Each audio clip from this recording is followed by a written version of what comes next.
You've heard my voice, but now you'll know my name. I'm Valencia, and while Miss Kane is away, I'll be guiding you through the scandals, betrayals, and bloodlines that built South Fork.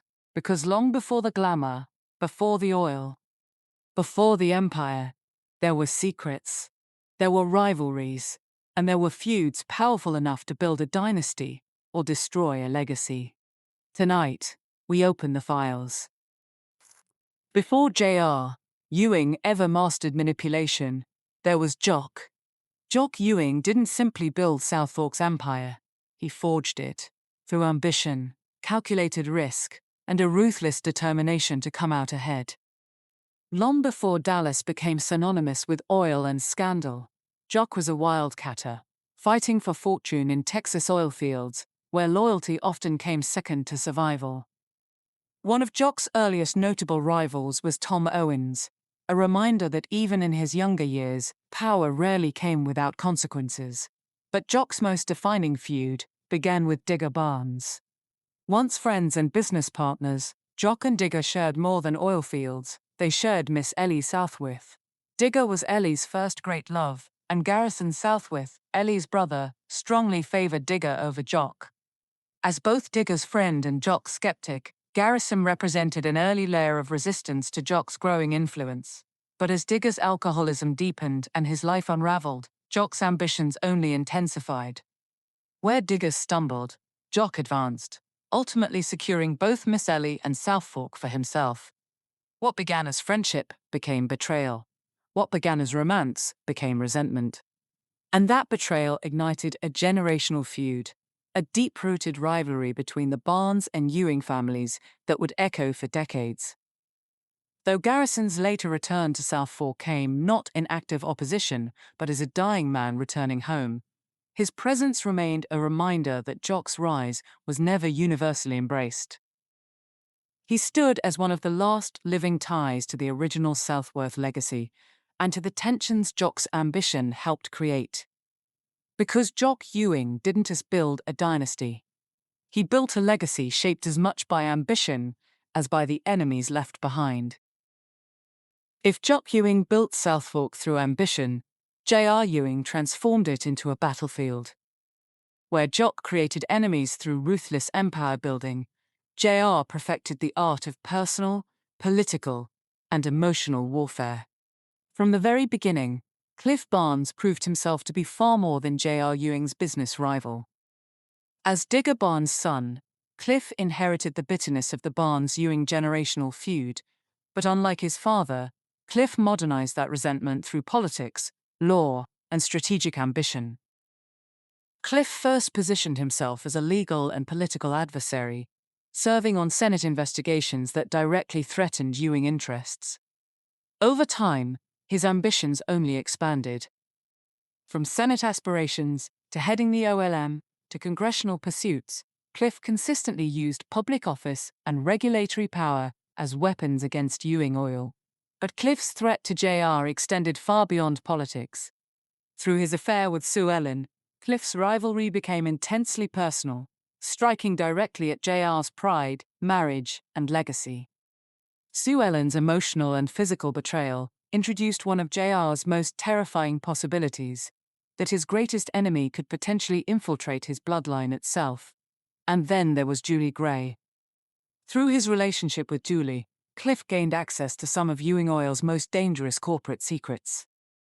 Julie's knowledge of the Red Files, combined with her emotional entanglements, gave Cliff valuable insider information capable of threatening JR from yet another direction. This made Cliff uniquely dangerous.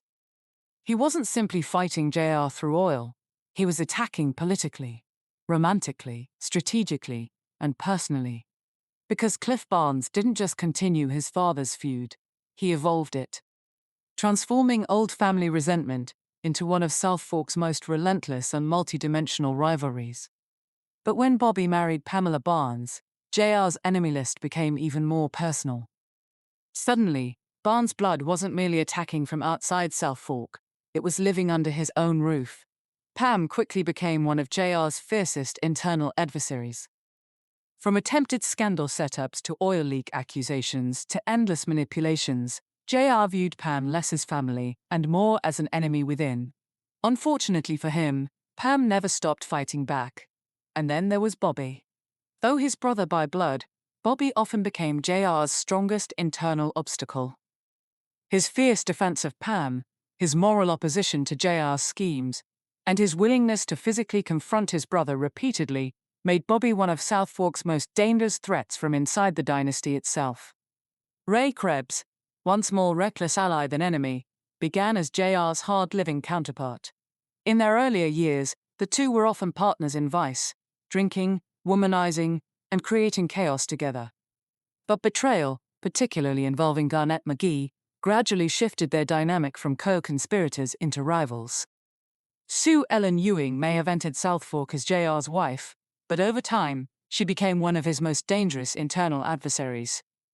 As the mother of his first child, and the polished face of his family image, Sue Ellen was expected to play her role flawlessly, while enduring years of humiliation, neglect, and relentless betrayal. From JR's blatant affairs with countless women, to his public disrespect, to perhaps his cruelest betrayal of all, his involvement with her own sister, Sue Ellen's marriage became less a partnership and more a prison. But Sue Ellen's rebellion against JR eventually evolved beyond quiet suffering. Through her affair with Cliff Barnes, Sue Ellen transformed private heartbreak into direct retaliation. For JR, this was more than infidelity. It was humiliation, it was vulnerability, it was legacy under threat. Sue Ellen's choices made her far more than a wounded wife. She became a woman capable of striking directly at JR's pride, family, and carefully controlled empire. Because few enemies were as dangerous to JR as the woman who knew his cruelty best, and finally began fighting back. Lucy Ewing, though young, represented another quieter, but deeply personal rivalry. JR's interference in her family, his manipulations of her future, and his relentless prioritization of Ewing control over her emotional well-being, fueled Lucy's growing resentment and rebellion. Then comes Ames and Garr, men who exploited inheritance vulnerabilities, forged codicils, and corporate corruption to challenge JR through legal and financial chaos. Their role in protecting dangerous secrets, including the Red Files tied to Julie Gray, added even darker layers to JR's ever-expanding enemy web. Julie Gray was far more than JR Ewing's secretary or former lover. She was a dangerous insider with access to Ewing Oil's most sensitive secrets. As keeper of the Red Files, Julie possessed information capable of exposing corporate corruption, and through her relationship with Cliff Barnes, she became a valuable source of leverage against JR. Her knowledge gave Cliff both personal and strategic advantages, making Julie a critical link in the expanding Barnes-Ewing feud. But Julie knew too much.